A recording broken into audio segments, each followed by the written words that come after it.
Pilipinas, ang tahimik na ikatlong superpower. Nasaksihan ng mundo ang Pilipinas ng tahimik at napipi. Ang dating nakikita bilang bansa ng animasyon at mga tropikal na isla ay biglang lumitaw bilang ikatlong pinakamalaking technical na superpower. Marahil hindi inakala ng sinuman na ang balita, na inakala nilang gawa-gawa lamang, ay isang ganap na katotohanan. Ang kapuluan sa malayong silangan, nakilala sa mga OFW at sikat na beach, ay lumabas na isang aninong pinuno na humahawak sa mga susi ng teknolohiya ng kanluranin. Ang abnormal na pagtaas ng viewership ng European Global News, EGN sa Berlin, mula 400,000 tungo sa 1.2 milyon sa isang live broadcast ay isang makasaysayang sandali. Ito ang sandaling gumuho ang pagmamataas ng lipunang kanluranin at hinarap ng mundo ang isang bagong katotohanan. Ang nakakagulat na kuwento ng isang bansa na bumangon mula sa pakikibaka ng EDSA Revolution o isang katulad na makasaysayang sandali. 1 taon na ang nakalipas ay lihim na humawak na pala sa pulso ng mundo. Dadalhin namin kayo sa pinangyarihan ng pagkabigla kung saan namutla ang mga eksperto, number 1 sa live broadcast ng EGN. Nagulantang ang mundo nang lumabas ang Pilipinas bilang tatlong pinakamalaking technical na superpower. Ano ang dahilan sa likod ng pagkabigla na ito? Sa live studio ng EGN sa Europa, tahimik na nakaupo ang mga eksperto. Hindi kailanman mangyayari na mas mataas ang Pilipinas kaysa Alemanya. Ang mga salitang ito ay nagbigay daan sa isang military strategist na ilabas ang isang folder. Ang HBM High Bandwidth Memory Global Share, 90% ay gawa sa Pilipinas. Ang puso ng GPU ng NVIDIA ay made in the Philippines. Lahat ng AI sensor na kasama sa kagamitan ng depensa ng Europa ay gawa sa Pilipinas. Nanahimik ang buong studio. Ang viewership ay tumalon mula 400,000 tungo sa 1.2 milyon. Ano ba talaga ang nangyari sa EGN noong araw na iyon?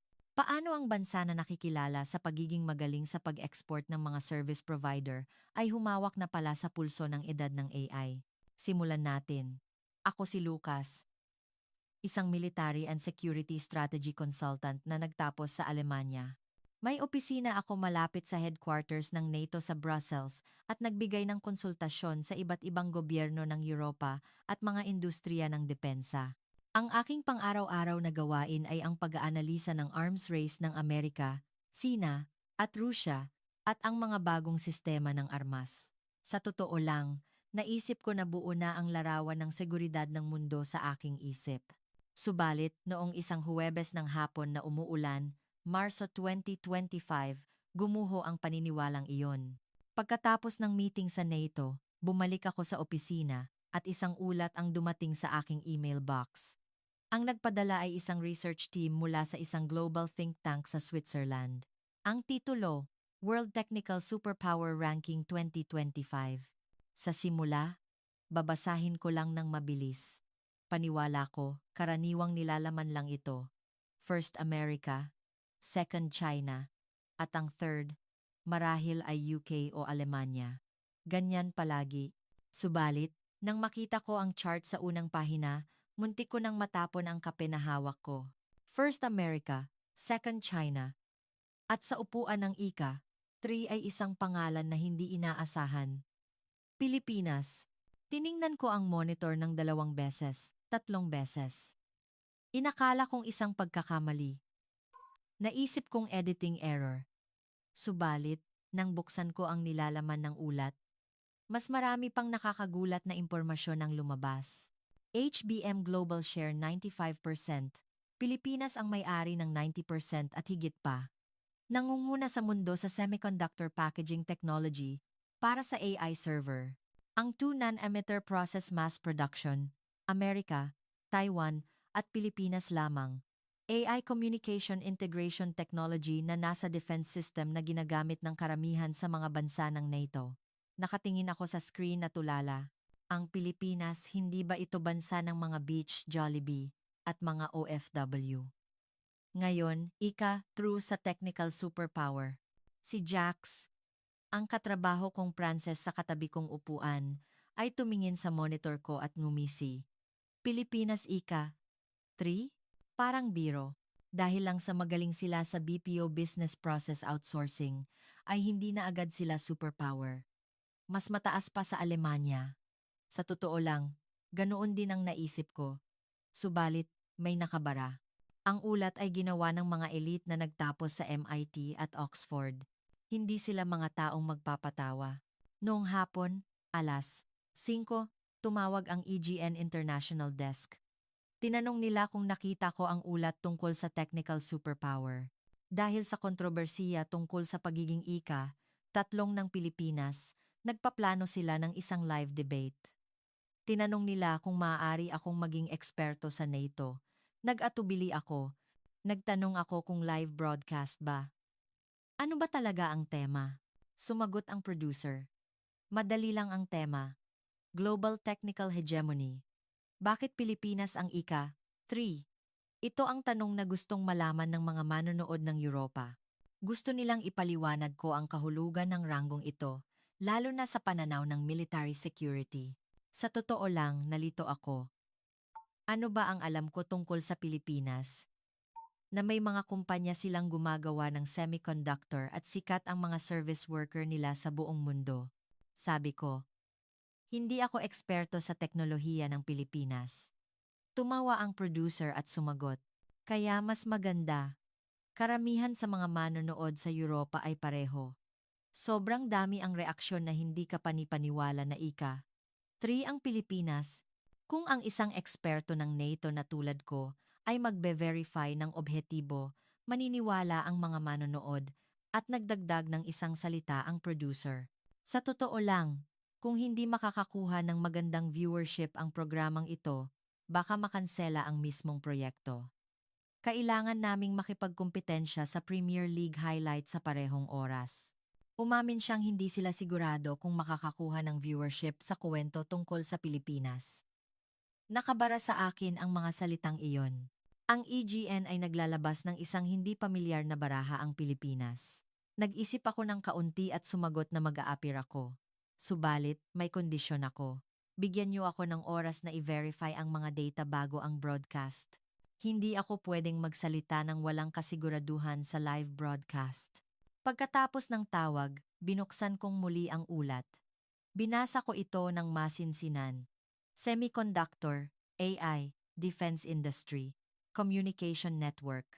Sunod-sunod na lumabas ang mga numero. Subalit, nakapagtataka. Kung totoo ang lahat ng mga numerong ito, bakit natin minamaliit ang Pilipinas hanggang ngayon? Noong gabi, nang aalis na si Jax, dumaan siya sa mesa ko at nagsalita. Seryoso ka bang naniniwala dyan? Pilipinas, mas mataas kaysa Alemanya o UK. Sa isip niya, baka binayaran ang mga gumawa ng ulat ng mga kumpanya ng Pilipinas. Hindi ako sumagot. Subalit, sa isang sulok ng isip ko, tinamaan ako ng mga salita ni Jax. Baka naman sobrang na-overrate. Baka magmukha lang akong tanga sa live broadcast ng EGN. Sa oras na iyon, dumating ang isang kasunod na email mula sa producer ng EGN. Para sa iyong impormasyon, may planong documentary series na Silent Superpower sa whiteboard ng aming team. Ang unang bansa na kandidato ay UK, Alemanya, Sweden, subalit dahil sa ulat na ito, biglang nagbago sa Pilipinas. Subalit, kung hindi makakakuha ng viewership, mananatili itong blanko. Umamin siyang nag-aalinlangan din ang management kung uubra ang kuwento tungkol sa Pilipinas sa prime time. Binasa ko ang mensahe at nakatingin sa screen na tulala. Maaaring manatiling blanko. Ang mga salitang iyon ay nakabara sa dibdib ko. Ang Pilipinas, para sa mga manonood sa Europa, ay tulad pa rin ng isang blanko. Isang maliit na tuldok sa mapa na kinikilala lang bilang turista o pinagmumulan ng mga service worker. Subalit, kung sakali, kung tama ang ulat na ito. Noong gabing iyon, umuwi ako nang nakabukas ang ulat sa mesa ko. Isang tanong lang ang umuugong sa isip ko. Bakit Pilipinas? Bakit ngayon? Bakit ika? 3. Hindi ko pa alam noon na babaguhin ng tanong na ito ang buong worldview ko. Pagkalipas ng 2 araw, nakatayo ako sa lobby ng EGN headquarters sa Berlin. Gray wall. Abala ang mga production staff. Ilaw na nakakalat sa mga hallway. Kakaiba ang kapaligiran kaysa sa aking karaniwang entablado na may kinalaman sa digmaan at terorismo. Parang magaan. O baka naman ang tema na pinag-uusapan ko ay gaanong gaan lang para sa mga taong ito. Habang dinadala ako sa holding room bago ang taping, nakabukas ang pinto ng meeting room sa dulo ng hallway. Nagmamadali ang meeting ng production staff. Palihim akong nakinig. Nakatayo ang floor manager sa harap ng whiteboard at nagsalita. Ang makakalaban natin sa oras na ito ay Premier League highlight, bagong feature ng Netflix, at sports news. Nagdagdag siya ng isang salita.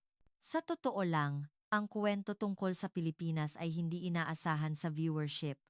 Pero, subukan pa rin natin. Nang marinig ko ang mga salitang iyon, bumigat ang dibdib ko. Eksperimento.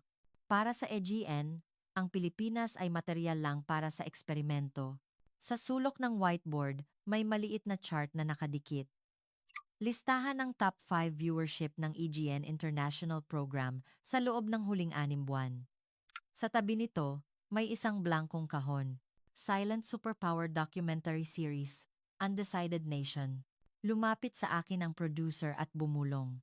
Sa simula, UK o Alemanya ang ilalagay namin. Pero dahil sa ulat na ito, biglang nagbago ang usapan sa loob. Subukan natin ang Pilipinas kahit isang beses. Iyan ang broadcast na ito ngayon. Ang mga salitang iyon ay nakabara sa akin. Isang bansa na pinili ng mga numero, subalit hindi pa convince ang damdamin. Pagpasok ko, nakaupo na ang ibang mga panelist. Si Pierre, isang Pranses na ekonomista, si Helen, isang eksperto sa energy policy mula sa UK, at si James, isang tech journalist mula sa Amerika. Nagsimula na ang rehearsal. Habang binabasa ng host ang opening comment, tumingin si Pierre sa script at bumulong habang tumatawa. Isang istruktura na babagsak kung lumipas ang semiconductor cycle. Sumang-ayon si Helen, sobrang taas ng dependency ng Pilipinas sa export, babagsak agad kung may global recession. Mas malapit sila sa subcontractor factory kaysa technical superpower. Wala akong masabi. Sa isip ko, nagbanggaan ang mapa ng militar at mapa ng supply chain. Alam ko, sa totoo lang, kung aling bansa nagmumula ang maraming electronic components na pumapasok sa mga tank, fighter jet at missile system ng Europa. Tahimik na nagsalita si James. Gayunpaman, hindi natin pwedeng balewalain ang 90% share ng HBM. Ang AI server ng Nvidia ay hindi gagana ng walang memorya ng Pilipinas. Tumawa si Pierre. Iyan ay simpleng hardware. Ang tunay na inobasyon ay nagmumula sa software at algorithm. Kahit sino ay pwedeng gumawa ng silikon, kalahati lang ang tama sa salitang iyon. Subalit, kalahati ay mali. Matapos ang rehearsal, nagkaroon ng maikling break. Habang naghahatid ng inumin ang production staff, lumapit sa akin si Pierre. Lucas, totoong kakampi ka ba ng Pilipinas? Tanong niya ng pabulong. Kung ang isang eksperto ng NATO ay magtatanggol sa isang bansa sa Asia, matutuwa ba ang European defense industry? Ano kaya ang iisipin ng gobyerno ng Alemanya? May malinaw na pressure sa mga salitang iyon. Nanahimik ako. Sa totoo lang, hindi siya ganap na mali. Ang posisyon ko sa Brussels ay nakasalalay sa pagpapanatili ng Europe-centric view. Gaano man kagaling ang Pilipinas sa semiconductor, wala silang magagawa ng walang teknolohiya ng Amerika. Kahit ang manufacturing equipment ay galing sa Netherlands. Parang assembly factory lang, hindi ba? Sumagot si James. Pero kung wala ang assembly factory na iyon, hihinto ang mundo. Alam mo ba ang sinabi ng CEO ng Nvidia noong nakaraang taon, imposible ang AI revolution nang walang partner sa Pilipinas. Ngumisi si Pierre. Iyan ay lip service lang sa negosyo. Pampolitika na retorika. Sa sandaling iyon malinaw kong nalaman kung ano ang dapat kong piliin. Sumang-ayon sa prejudice ng Europa o sabihin ang datos na nakita ko ng totoo. Lumapit sa akin ang producer. Lucas, kung iba ang pananaw mo sa Pilipinas kaysa sa Europa, sabihin mo ng totoo. Hindi namin masisiguro ang viewership, pero tigilan na natin ang pagpapakita ng maling mapa sa mga manonood. Tumango ako, at naisip ko ang blankong kahon sa whiteboard. ang kandidato ng silent superpower documentary. Mapupunan ba ang kahong iyon ng salitang Pilipinas o tahimik na mawawala? Ang sagot ay nakasalalay sa mga salitang lalabas sa bibig ko. Sa monitor ng holding room, lumabas ang real-time viewership graph ng EGN. Ang Premier League highlight sa parehong oras ay umabot na sa 2 milyong manonood. Ang inaasahang viewership ng aming programa ay 500,000. Isang optimistic estimate pa, bago ang live camera at sa harap ng milyon-milyong manonood ng Europa. Ano ang dapat kong sabihin? Ang salita na gusto ng mga kasamahan ko o ang katotohanan na nakita ko? Ang patunay ay nagsimulang umilaw isa-isa. Hudyat na 5 minuto na lang bago ang aktual na broadcast. Pinawisan ang kamay ko. Nakita ko ang blankong kahon sa sulok ng whiteboard ng studio. Ang kapalaran kung isusulat ba ang salitang Pilipinas sa kahong iyon o mananatiling blanko magpakailanman ay nakasalalay sa 60 minuto na magsisimula ngayon. Ang live debate ay mas mainit kaysa inaasahan. Sa sandaling umilaw ang pulang ilaw sa kamera, nauna nang nagsalita si Pierre. Ang teknikal na kapangyarihan ng Pilipinas ay sobrang na-overrate. Ang semiconductor ay pansamantalang penomenon lamang, at ang tunay na inobasyon ay nagmumula pa rin sa kanluran. Ang comment section ng manonood ay puno ng mga sumasang-ayon sa kanyang salita. Tama! Ang Pilipinas ay magaling lang sa assembly. Ang teknolohiya ng Alemanya pa rin ang pinakamahusay. Nagdagdag din si Helen. Ang ekonomiya ng Pilipinas ay higit sa 70% ang dependency sa export. Babagsak agad kung bumaba ang global demand. Nang dumating ang turn ko, ipinakita ko ang slide na inihanda ko. HBM Global Share 95%, 90% ay Pilipinas. 2 nanometer process mass production, Taiwan at Pilipinas lamang. Communication sensor ng defense system na ginagamit ng karamihan sa mga bansa ng NATO. Ang karamihan ay teknolohiya ng Pilipinas. Kalmado akong nagsalita. Ang tinatawag nating European weapon ay maraming core component na galing sa Pilipinas. Kung walang component na iyon kapag may digmaan, ang kagamitan ay isa lamang balat. Ang mga self-propelled gun na ginagamit ng Poland, ang bagong tank na pinag-aaralan ng Norway. Ang mga armamento na ito ay hindi simpleng bakal, kundi sistema na may AI at sensor. Tumigas ang mukha ni Pierre. Namilipit ang mukha ni Helen. Subalit, tumango si James. Ang kapaligiran sa comment section ay dahan-dahang nagbago. Matapos ang broadcast, lumapit sa akin ang producer. Lucas, kailangan mong pumunta mismo sa Pilipinas. Sabi niya ng seryoso. Hindi sapat ang debate na ito. Makakagawa lang tayo ng documentary kung makikita mo mismo ang lugar. Ang viewership ay hindi masama kaysa inaasahan. Dalawa ang reaksyon sa comment. Ito ay isang pagkakataon. Pagkalipas ng 1 linggo, lumilipad na ako sa himpapawid ng Maynila.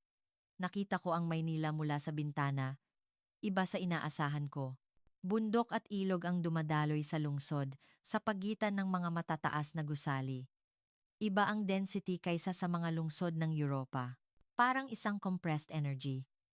Sa paglapag ko sa airport, sinundo ako ng isang liaison mula sa Department of National Defense, DND, isang babae na may mahusay na English ang nagpaliwanag ng schedule.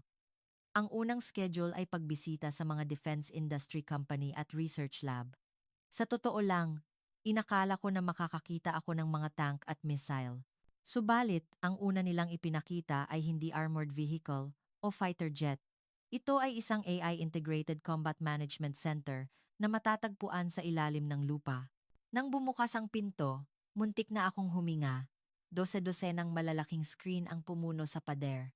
Lumitaw ang arkipelago ng Pilipinas at ang katabing dagat sa real-time 3D. Sa ibaba nito, may malawak na data ang dumadaloy.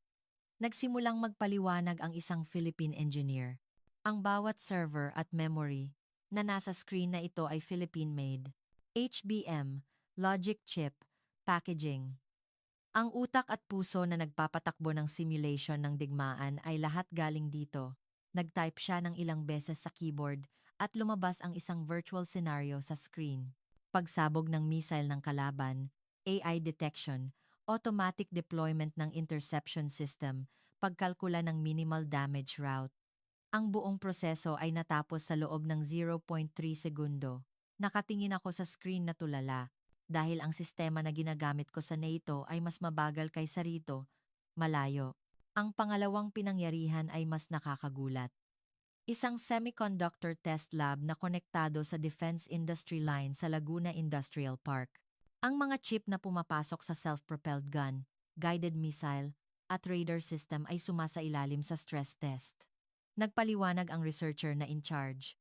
Sinisiguro namin na ang video recognition algorithm ay gumagana kahit sa -40 degrees at ang komunikasyon ay hindi mapuputol kahit sa extreme environment. Hindi lang kami gumagawa ng armas. Gumagawa kami ng sistema na nagkokonekta sa buong battlefield bilang isang network. Noon ko lang naramdaman ang puwang sa pagitan ng platform na ginagamit ko sa NATO at ng sistema na gumagana sa harap ko. Ang Pilipinas ay hindi lang nag-export ng tank o nagbebenta ng missile. Hawak nila ang mismong wika ng digmaan, kasama ang AI, komunikasyon, semiconductor, at software. Pabalik sa hotel noong gabi, naisip ko ang isang linya sa ulat. World Technical Superpower Ika. 3. Sa integrated capacity ng military at civilian infrastructure, ang Pilipinas ay may indisputable superiority. Ngayon lang nag-ugnay ang mga salitang iyon sa tanawin sa harap ko. Subalit, isang mas malaking tanong ang lumitaw. Gaano tayo umaasa sa lahat ng ito, habang nagpapanggap na hindi alam? Sumasagi sa isip ko ang mukha ni Pierre na tumatawa sa studio ng AGN. Naririnig ko rin ang boses ni Helen na tinawag ang Pilipinas na subcontractor factory. Mali sila. Ganap na mali. Nang lubusan. Subalit, ang problema ay hindi ako sapat na mag-isa para patunayan na mali sila. Mas maraming ebidensya ang kailangan. Kailangan kong maghukay ng mas malalim. Kinabukasan, humingi ako sa liaison. Gusto ko pang makita. Semiconductor factory, communication infrastructure, lahat ng posible, ipakita mo sa akin. Nag-atubili siya ng kaunti, pagkatapos ay tumango. Sige, sabi niya. Sige, pero may isang kondisyon. Ihatid mo ng eksakto ang nakita mo. Walang pagmamalabis, walang pagpapaikli. Nangako ako, at hindi ko alam noon na ang pangako na iyon ay ganap na magbabago sa buhay ko. Pagbalik ko mula sa Pilipinas, hindi na ako makatulog ng maayos. Ang mga numero ay umiikot sa isip ko. HBM 95% process, AI integration system. Subalit, upang malaman ang eksaktong kahulugan ng mga numerong ito sa seguridad ng Europa, kailangan ko ng konkretong senaryo, hindi lang konseptual. Pagkalipas ng 2 araw, humingi sila ng karagdagang presentation sa isang internal seminar. Ang tema ay mas konkreto. Analysis ng Philippine Technology Dependency sa AI War Scenario. Nagtrabaho ako ng magdamag para gumawa ng simulation. Pinagsama ko ang datos na nakuha ko sa Pilipinas, public data, at ang status ng mga armas ng iba't ibang bansa sa Europa at pinatakbo ang war scenario sa ilalim ng 3 hypothesis. Scenario 1. Normal ang supply ng semiconductor at communication equipment. Scenario 2. Partial interruption ng supply chain. Scenario 3. Total interruption ng supply chain. Ang resulta ay nakakakilabot. Sa Scenario 1, gumana ng normal ang defense system ng Europa, radar high resolution, data link without delay, AI target identification in 0.3 seconds. Sa Scenario 2, nagsimulang makita ang mga butas. Naantala ang upgrade ng ilang sistema at huminto ang pagkuha ng bagong sistema ng armas. Gumagana ang mga lumang kagamitan, subalit bumaba ang response capability kung magbago ang battlefield environment. Subalit, ang senaryo 3. Nang ganap na naharangan ang supply chain ng Pilipinas, karamihan sa mga cutting-edge na sistema ng armas ng Europa ay bumagsak sa function restriction state. Bumaba ng 3% ang radar resolution. Naantala ng average na 2 segundo ang data link. Bumaba sa kalahati ang bilis ng AI-based target identification. Ang mas nakakagulat ay walang alternative. Ang paglipat sa self-production ng Europa ay aabot ng hindi bababa sa 3 hanggang 5 taon at sa panahong iyon, lalo pang lalaki ang technology gap. Nagsimula akong magpresenta sa harap ng 20 military expert na nagtipon sa conference room ng NATO. Nang lumabas ang graph sa screen, nanahimik ang conference room. Nauna nang nagsalita ang kinatawan ng German Ministry of Defense. Hindi ba ito pagmamalabis? Tanong niya. Hindi ba pwedeng palitan ang mga component ng Pilipinas? Kalmado akong sumagot. Pwedeng palitan. Subalit kung isa sa alang-alang ang oras, gastos, at technical level, hindi ito makatotohanan. Kung maharangan tayo ngayon, magiging walang depensa tayo sa teknolohiya sa loob ng 3 taon. Ang kinatawan ng Pransya ay nagpakita ng inis. Ibig bang sabihin yan, umaasa tayo sa Pilipinas ng strategically? Tanong niya. Tumango ako. Opo, sagot ko. At hindi natin isinulat ang katotohanang iyan sa ating strategic document. Nanahimik muli ang conference room. Ang kinatawa ng Poland ay nagtaas ng kamay. Paano ang mga self-propelled gun at tank na ginagamit namin? Subalit, ang software update, sensor replacement, at maintenance ng communication module ay nakasalalay sa teknolohiya ng Pilipinas. Mahirap mag-respond kung magbago ang battlefield environment.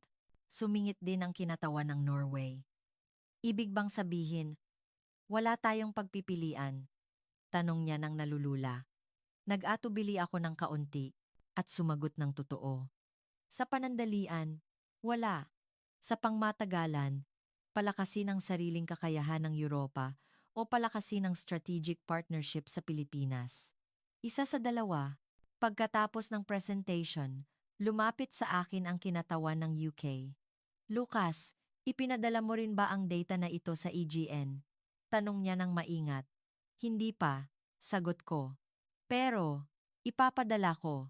Nag-atubili siya ng kaunti at nagsalita. Mag-ingat ka. Kung maipublish ang ganitong nilalaman, hindi mananahimik ang European defense industry. Ganoon din ang gobyerno ng Alemanya at Pransya. Maaaring maapektuhan ang career mo. Alam ko, sagot ko. Pero, mas delikado kung itatago ang katotohanan. Kung magkaroon ng digmaan at hindi tayo handa, huli na ang pagsisisi.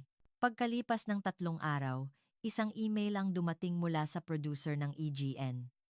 Ang reaksyon sa Philippine part sa silent superpower ay mas malakas kaysa inaasahan. Nagdesisyon ang management na simulan ang unang yugto ng documentary sa Pilipinas. Subalit, nagdagdag din ng babala. Kung hindi makakakuha ng viewership, makakansela agad ang linya na ito. Kaya mo bang tanggapin? Natawa ako habang binabasa ang email. Naalala ko ang whiteboard na nakita ko sa chapter 2, ang blankong kahon na iyon. Ngayon, oras na para mapuno ang blankong kahon na iyon ng Pilipinas. Nagpadala ako ng sagot, tinatanggap ko, at naglagay ako ng isang kondisyon. Dapat isama sa documentary ang resulta ng simulation na ginawa ko. Kailangang makita ng mga manonood ng Europa ang realidad. Hindi lang mga numero. Nang muli akong bumisita sa Pilipinas para sa documentary shooting, pinili ng production team ang isang hindi inaasahang lugar bilang unang lokasyon. Hindi fighter jet factory o semiconductor research lab, hindi rin military base. Isang lumang museum sa labas ng Maynila. Nagtataka ako. Bakit museum sa isang technical documentary? Sumagot ang producer. Gusto naming ipakita ang pinagmulan ng teknolohiya ng Pilipinas. Bago ang mga numero, kailangang makita ng mga tao kung bakit ginawa ng mga tao ang teknolohiyang ito. Malamig ang hangin ng taglamig. Sa bakuran ng museum, may mga lumang tank at kanyon na nakadisplay. Mga kagamitan na ginamit sa malalaking digmaan. 80 taon na ang nakalipas. Ipinakilala ng director ang isang tao. Si G. Ricardo Carding Diaz, isang lalaking nasa 60s. Sabi niya, nagtrabaho siya bilang semiconductor engineer noong bata pa siya. Binuksan ang kamera, ikinabit ang mic, at dahan-dahan kaming naglakad. Tiningnan niya ang bawat armas na nakadisplay at nagsalita. Ang tatay ko, pumunta sa digmaan 20 taon na ang nakalipas. Naging sundalo sa edad na 20 at inihagis sa frontline ng walang sapat na pagsasanay. Sabi niya, may mga unit na lumaban gamit ang bolo dahil kulang sa baril. May mga araw na kailangan niyang makipag-away ng walang bala. Hinaplos ni G. Diaz ang pader ng museum gamit ang kanyang kamay. Ang tatay ko, naglingkod kahit matapos ang digmaan. Nakita niya mismo kung gaano kalupit ang parusa ng digmaan. Na walang kahandaan, ang mga sandali na nahulog ang kanyang mga kasamahan sa harap niya at wala siyang magawa dahil walang emergency equipment. Ang mga araw na kailangan niyang sumulong nang hindi alam kung nasaan ang kalaban dahil walang communication equipment. Palaging sinasabi ng tatay ko, ang digmaan ay hindi lang napapanalo sa lakas ng loob, napapanalo ito sa teknolohiya at kahandaan. Kaya, nang pumasok ako sa engineering, pinakamasaya ang tatay ko. Kaya, nagdesisyon akong gumawa ng chip sa halip na baril. Sabi niya ng tahimik, upang ang aming henerasyon ng mga anak ay hindi mamatay ng kulang sa armas at impormasyon. Iyan ang dahilan kung bakit ako nagtrabaho sa semiconductor line sa loob ng 40 taon. Nang marinig ko ang mga salitang iyon, napuno ng bigat ang dibdib ko. Sa Europa, nakikita lang namin ang teknolohiya bilang kasangkapan para sa economic growth. GDP, export value, company value. Subalit, iba rito. Ang teknolohiya ay wika ng survival. Ang kanyang kumpanya ay gumagawa ngayon ng HBM. Ang HBM na iyon ay naging puso ng high-end server at defense system ng mundo. Nasa GPU ng NVIDIA, nasa AI Combat Management Center ng Pilipinas, at nasa weapon system na ginagamit ng mga bansa ng NATO. Isang bansa na nababad ang alaala ng digmaan sa loob ng semiconductor. Matapos patayin ang kamera, tinanong ko siya, para sa iyo, ano ang technical power ng Pilipinas? Nag-isip siya ng kaunti at sumagot ng maikli. Sa aming salita, ito. Ang minimal na kamao upang hindi na kami muling mapasailalim sa digmaan ng iba. Sa sandaling iyon, may nalaman ako. Nang ngumisi si Pierre sa Pilipinas sa studio ng EGN, nagduda rin ako sa isip ko. Pilipinas, technical superpower nga ba? Baka nag-excel lang ang mga electronics company nila. Subalit, mali ako. Ang teknolohiya ng Pilipinas ay hindi lang para kumita. Ito ay isang depensang linya na inilatag ng kolektibong alaala ng hindi na kami muling magpapatalo. Ang bansa na lumaban gamit ang bolo asanta taon na ang nakalipas ay gumagawa ngayon ng pinaka-cutting edge na chip sa mundo. Natapos ang taping, at pumunta kami sa hapunan kasama ang production team. Lucas, ano ang reaksyon mo? Tanong ng producer. Sa tingin ko, ngayon ko lang naintindihan ang Pilipinas, sagot ko. Ang kuwento sa likod ng mga numero. Tumango ang producer. Iyan mismo. Iyan ang dapat maramdaman ng mga manonood. Hindi lang dahil sa semiconductor share kaya ika, 3 ang Pilipinas, kundi dahil sa determinasyon sa likod nito.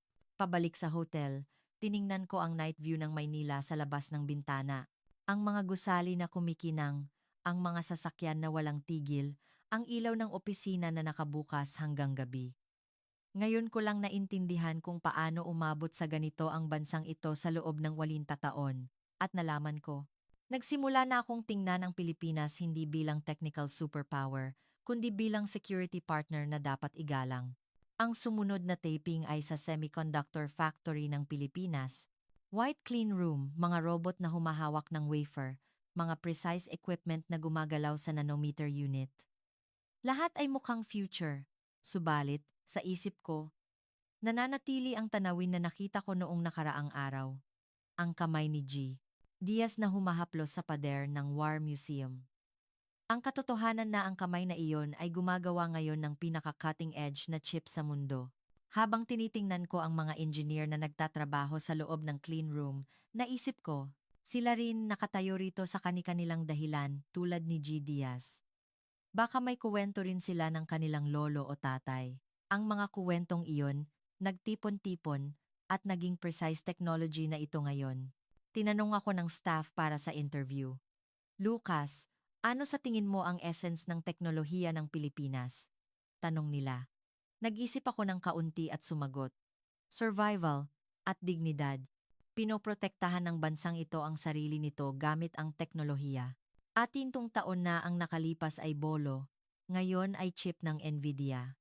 Nagbago ang kasangkapan, pero pareho ang essence. Iyan ang tunay na mukha ng Pilipinas na nakita ko. Ang interview na iyon ay magiging isa sa mga core scene ng documentary.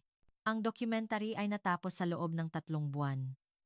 Ang titulo ay simple, Pilipinas, ang tahimik na ikatlong superpower. Nang ginanap ang huling screening sa editing room ng headquarters, nakaupo rin ako. Habang dumadaloy ang 6 na minutong video, tahimik ang conference room.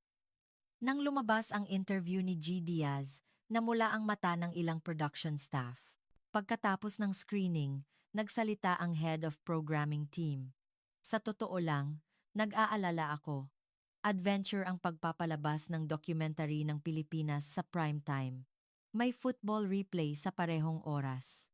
Kung hindi makakakuha ng viewership, delikado ang mismong programming para sa susunod na season. Sumagot ang producer. Maganda ang reaction sa screening.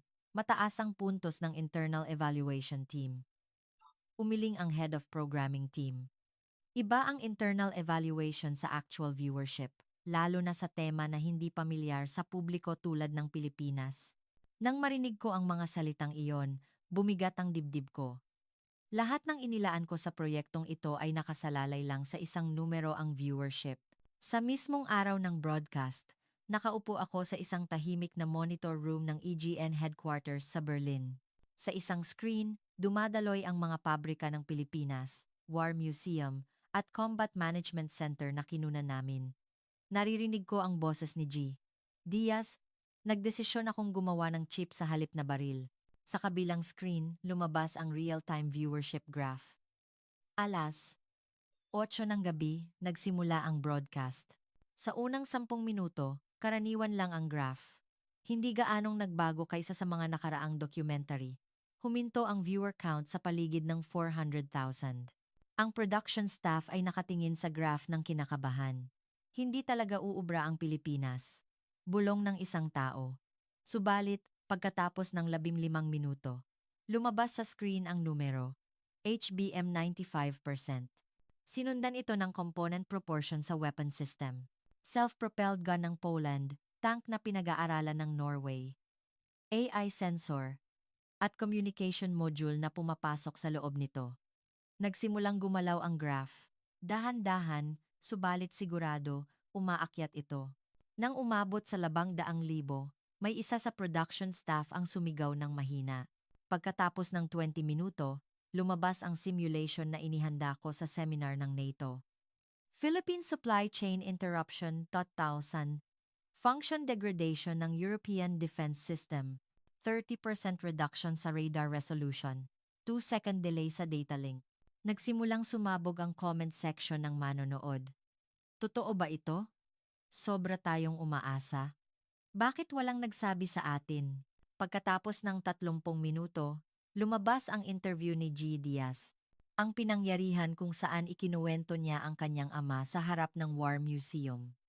Ang kuwento ng isang bansa na lumaban gamit ang bolo at gumagawa ngayon ng chip ng Nvidia, biglang tumalon ang graph. 500,000, 600,000, 7 neither. Ang viewer count ay tumaas ng real time. Ang social media feed ay nagsimulang mapuno ng reaksyon. Ang mga manonood ng UK ay nagpost sa Twitter. Hindi ko alam na ganoon pala karami ang Philippine technology sa defense system namin. Akala ko, Amerika at China lang ang nag-aaway, pero ang infrastructure sa likod ay Pilipinas pala ang nagsusuport. Isang bansa na tahimik, subalit nakakatakot na seryoso. Naiyak ako sa interview ni Engineer Diaz. Ngayon ko lang naintindihan na ang teknolohiya ay hindi lang negosyo, kundi issue ng survival. Nagsimulang maingay ang monitor room. Magiging hit ito, bulungan ng production staff. Nang matapos ang broadcast, lumampas sa 1.2 million ang viewer count. Number 1 sa mga programa sa parehong oras, tinalo ang football replay at popular feature. Umakyat sa monitor room ang head of programming team, ganap na nagbago ang mukha. Lucas, nakita mo ba? Sabi niya ng tuwang-tuwa. Number 1 viewership sa parehong oras. All-time high record para sa EGN International Program. Tinapik ng producer ang balikat ko. Nagawa natin. Sabi niya, sabi ng mga manonood ng Europa, Ngayon lang nila nakita ng tama ang mapa. Tiningnan ko ang madilim na kalangitan ng Berlin sa labas ng bintana at naisip ko ang whiteboard na nakita ko sa Chapter 2. Ang blankong kahon na iyon. Ngayon, dapat nakasulat na ng malinaw ang salitang Pilipinas sa kahon na iyon. Kinabukasan, libu-libong comments ang nakasulat sa website ng EGN. Karamihan ay positibo. Nagbago ang pananaw nila sa Pilipinas. Isang manonood ang sumulat. Ang Pilipinas, kilala ko lang bilang bansa ng BPO at service worker, pero isa pala itong core partner ng aming security. Bakit hindi ito itinuro sa school? Isang comment pa ang naiwan. Naiyak ako sa interview ni Engineer Diaz. Ngayon ko lang nalaman na ang teknolohiya ay hindi lang paggawa ng pera kundi issue ng survival. Kailangan din ng UK ang ganitong pananaw. Subalit, may iba ring uri ng mensahe ang dumating sa email box ko. Email mula sa isang lobbyist ng German defense industry. Reklamo na minamaliit ko raw ang sariling technical power ng Europa. May judyang na pinapalaki ko ang Philippine dependency. Contact mula sa isang opisyal ng French Ministry of Defense. Puna kung tama ba ang pagtalakay sa sensitibong security information sa public broadcast. Inaasahan ko na ang reaksyon na ito. Palaging may mga tao na hindi komportable sa katotohanan. Subalit, kasabay nito, mas makabuluhang kontak ang dumating. Proposal mula sa Polish Ministry of Defense na palakihin ang kooperasyon sa Pilipinas. Balita na gagawing opisyal ang diskusyon tungkol sa technology partnership sa Pilipinas sa Norwegian Parliament. Humingi ng karagdagang konsultasyon ang isang think tank ng UK Ministry of Defense. Pagkalipas ng isang linggo, inulit ang broadcast ng EGN at ang viewership ay umabot ulit sa 800,000. Offer para sa distribution mula sa Netflix Europe. Inquiry para sa airing rights mula sa mga public broadcaster ng Alemanya at Pransya. Ang mga manonood ng Europa, nakita nila ang ikatlong axis na tahimik na gumagawa ng entablado sa pagitan ng Amerika at Sina. At nalaman nila na ang axis na iyon ay hindi lang component supplier kundi technology partner na nagbabago sa wika ng digmaan. Ngayon, nakasalalay na sa atin kung paano natin gagamitin ang entablado na iyon. Pagbalik ko sa Brussels, inalis ko ang mga lumang ulat na nakasalansan sa mesa ko, nagbukas ako ng bagong document at sinulat ang titulo. AI War Era, Hidden Alliance of Europe, Pilipinas. Huminto ang daliri ko sa keyboard. Ano ang mangyayari sa career ko kung isusumite ko ang ulat na ito? Ano ang magiging reaksyon ng German government? Ang tiwala na itinayo ko sa Brussels. Subalit, sumagi sa isip ko ang tanawin na nakita ko sa Pilipinas. AI system na gumagana sa 0.3 seconds. Ang kamay ni G. Diaz na humahaplos sa pader ng War Museum. Ang viewership graph na tumalon sa monitor room ng EGN. Nagsimula akong mag-type. Ang titulo ng Chapter 1 ay Memory Dominance na kinakatawan ng HBM 95%. Pinatunayan ko sa data ang katotohanan na hawak ng Pilipinas ang puso ng edad ng AI. Ang Chapter 2 ay 2 non-MM process at packaging technology. Binigyang diin ko na ito ay teknolohiya na posible lamang sa tatlong bansa sa mundo, Amerika, Taiwan at Pilipinas. Ang Chapter 3 ay integrated capability na nagbubuklod sa AI at defense communication bilang isang sistema. Ginamit ko ang kaso ng Poland at Norway at ipinaliwanag na ang tunay na competitiveness ng armas ng Pilipinas ay hindi nasa bakal kundi nasa software. Ang Chapter 4 ang pinakamahalaga. Social will na nagtayo ng teknolohiya sa ibabaw ng alaala ng digmaan. Sinipi ko ang kuwento ni G. Diaz at sinulat na ang essence ng teknolohiya ng Pilipinas ay survival at dignidad. Sa huling chapter, sinulat ko ito.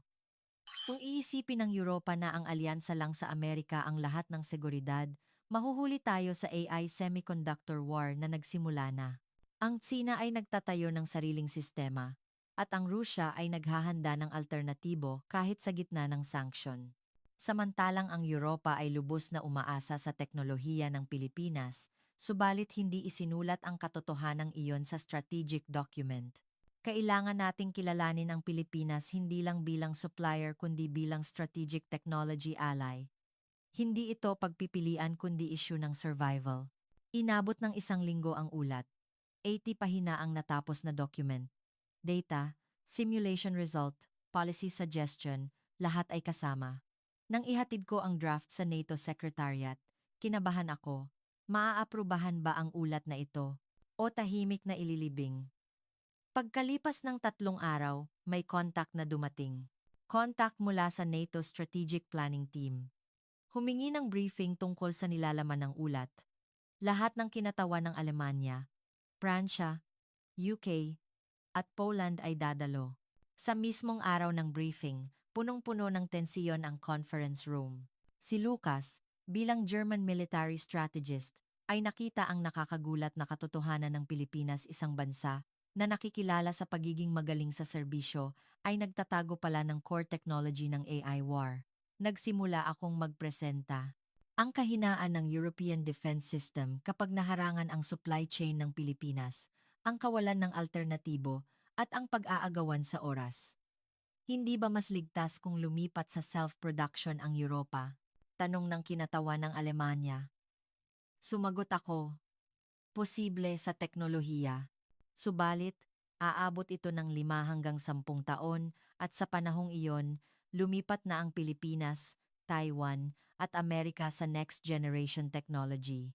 Sa 10 taon na iyon, magiging walang depensa ang Europa sa teknolohiya. Ang kinatawan ng Pransya ay nagtanong ng inis. Ibig bang sabihin, umaasa tayo sa Pilipinas ng strategically? Ligtas ba ang umasa ng ganoon sa isang bansa? Nag-isip ako ng kaunti at sumagot, hindi pag-asa, kundi partnership. Ang Pilipinas ay nabuhay sa ilalim ng banta ng digmaan sa loob ng 80 taon. Sila ang bansa na mas nakakaalam sa kahalagahan ng technology security kaysa sa iba. At pinananatili ng Pilipinas ang pangako ng supply. Sa halip, mas delikado ang umasa lang sa Tsina. Sumingit ang kinatawan ng UK. Lucas, pagkatapos ng documentary ng EGN, nagsimula ang diskusyon sa loob ng aming Ministry of Defense. May mga opinyon na dapat tingnan ang Pilipinas hindi bilang supplier lang kundi bilang strategic partner. Tumango ang kinatawan ng Poland. Ang mga self-propelled gun na ginamit namin ay mas mahusay kaysa inaasahan. Hindi lang simpleng armas, kundi buong sistema ang binigay. Kasama ang training program, maintenance software update, package na ang lahat. Ang briefing ay tumagal ng 3 oras. May mga pagtatalo, may mga sumasalungat. Subalit, walang sinuman ang direktang sumalungat sa aking data. Matapos ang briefing, tahimik na sinabi sa akin ng kinatawan ng UK. Lucas, matapang ang pinili mo. Ang ulat na ito ang magiging batayan ng internal discussion ng NATO. Maaaring mag-react ang Alemanya at Pransya, pero hindi nagsisinungaling ang data. Lumabas ako sa hallway at tiningnan ang kalangitan ng Brussels sa labas ng bintana. Naalala ko ang unang beses na nakita ko ang ulat na ika. 3 Pilipinas 3 buwan na ang nakalipas. Noon, nagduda ako. Mali ba? Overrated ba? Subalit, ngayon, sigurado na ako. Hindi ika, 3 ang Pilipinas. Baka ika, tos sa ilang larangan. Ika, 1 sa ibang larangan. Nagdesisyon din ako noong gabing iyon. Sa susunod kong ulat, hindi na footnote lang ang Pilipinas kundi ang sentro ng strategic chapter. Kung ang salita na nakasulat sa tabi ng Amerika ay software superiority, ang isusulat ko sa tabi ng Pilipinas ay infrastructure defense semiconductor core. Nagdesisyon din ako ng personal. Magsisimula akong maglagay ng research center sa Maynila sa susunod na taon at magtatagal ako ng 3 buwan doon bawat taon upang ituloy ang Joint Security Technology Project na nag-uugnay sa Europa at Pilipinas. Nagsimula na akong makipag-usap sa DND ng Pilipinas. May contact din mula sa EGN. Gusto nilang gumawa ng documentary season 2. Sa pagkakataong ito, tungkol sa AI technology at 5G infrastructure ng Pilipinas. Masaya akong pumayag at nagdagdag ako ng isa. Sa pagkakataong ito, gusto kong isama ang proseso ng pag-aaral ng mga engineer ng Europa sa Pilipinas. Ang partnership ay hindi one-sided kundi mutual learning. Ilang araw ang lumipas. Nakaupo ako sa mesa ko at binasa ko ang huling sentence ng ulat. Ang tagumpay o pagkatalo ng digmaan sa ika, 21 siglo ay hindi nakasalalay sa bakal, kundi sa chip, memory, at network. At sa isang axis ng entabladong iyon, tahimik subalit matatag na nakatayo ang Pilipinas. Inaasahan ko na ang sentence na ito ang magiging simula ng bagong security strategy ng Europa. At alam ko, hindi ito ang katapusan, kundi ang simula. Ang tunay na partnership ng Europa at Pilipinas ay gagawin pa lang. Lumipas ang 6 na buwan. Nakaupo ako ngayon sa lounge ng Ninoy Aquino International Airport, Naya. Hinihintay ko ang eroplano pabalik sa Brussels at inaalala ko ang mga nakaraang araw. Nakikita ko ang kalangitan ng Pilipinas sa labas ng bintana. 3 buwan na akong nagtatagal dito simula nang buksan ko ang research center sa Maynila. Ang mga opisyal ng Defense Ministry ng iba't ibang bansa sa Europa ay bumisita sa Pilipinas at dumaan sa aking research center. Alemanya, Pransya, Italia, Espanya. Lahat ay gustong makita mismo ang teknolohiya ng Pilipinas. Ang pinakamatandaang sandali ay nang bumisita ang opisyal ng German Ministry of Defense. Siya ang nagduda sa akin sa Chapter 2. Pagkatapos niyang makita ang AI Combat Management Center ng Pilipinas, tahimik niyang sinabi, "Mukhang tama ang sinabi mo, Lucas. Kami ang nagkamali. Ang ulat ng NATO ay opisyal na inaprubahan. Ito ang unang dokumento na malinaw na nagpapahayag sa Pilipinas bilang strategic technology partner. Ang Poland ay nagdesisyon na gamitin ang self-propelled gun at ang Norway ay pumirma ng kontrata para sa tank. Ang UK ay nag-uusap tungkol sa pagtatayo ng joint center sa Pilipinas. Ang documentary season 2 ng EGN ay natapos din. Sa pagkakataong ito, kinunan ang proseso ng pag-aaral ng mga engineer ng Europa sa Pilipinas. Semiconductor Factory, Defense Equipment Research Lab, 5G infrastructure ng Pilipinas. Ang kanilang pagkamangha ay naitala sa kamera. Isang German engineer ang nagsabi sa interview, "Ang Pilipinas, kilala ko lang bilang bansa ng BPO at service worker. Subalit, ito pala ang bansa kung saan gumagana na ang future." Ganoon din ako sa simula. Nang makita ko ang ulat na tatlong ang Pilipinas 3 buwan na ang nakalipas. Tumawa ako. Nakakahiya kung iisipin ngayon. Tumunog ang cellphone ko, si Engineer Diaz. May usapan kami sa hapunan ngayon. Gusto niya akong makita ulit bago ako umalis. Nang makita ko siya sa restaurant, nagtanong siya, "Lucas, paano tinitingnan ng mga tao sa Europa ang Pilipinas ngayon?" Sumagot ako ng totoo. Nagbabago. Dahan-dahan. Subalit sigurado. Pagkatapos ng documentary ng EGN, hindi na blanko ang Pilipinas. Ngumiti siya. "Blanko? Ano ang ibig mong sabihin?" Ikinuwento ko sa kanya ang kuwento ng whiteboard na nakita ko sa Chapter 2, ang blankong kahon sa unang kandidato ng Silent Superpower documentary series. Nag-aalangan sila sa pagitan ng UK, Alemanya, Sweden, at sa huli, Pilipinas ang pumasok sa kahon. Tumango si Diaz. Palagi kaming blanko. Sa mapa ng mundo, sa pananaw ng mga tao. Kaya, kailangan naming maging mas masipag. Kung hindi ka nakikita, parang hindi ka nag-exist. Nang marinig ko ang mga salitang iyon, may nalaman ako. Ang dahilan kung bakit nag-concentrate ang Pilipinas sa teknolohiya ay hindi lang economic growth. Upang makita, upang patunayan ang kanilang pag-iral, upang hindi na muling balewalain. Pabalik sa airport, tiningnan ko ang night view ng Maynila sa labas ng bintana. Ang mga ilaw na kumikinang, ang tulay na dumadaan sa ilog. Isang lungsod na hindi humihinto. 80 taon na ang nakalipas. Ito ang bansa na kailangang lumaban gamit ang bolo. Subalit, ngayon, gumagawa sila ng chip ng Nvidia, nag-export ng AI Combat Management System, at gumagawa ng 90% ng HBM ng mundo. Nang dumating ako sa departure gate, kinuha ko ang cellphone ko at binuksan ang file ng ulat ng NATO. Binasa ko ang huling sentence. Ang tagumpay o pagkatalo ng digmaan sa ika-21 siglo ay hindi nakasalalay sa bakal, kundi sa chip, memory, at network.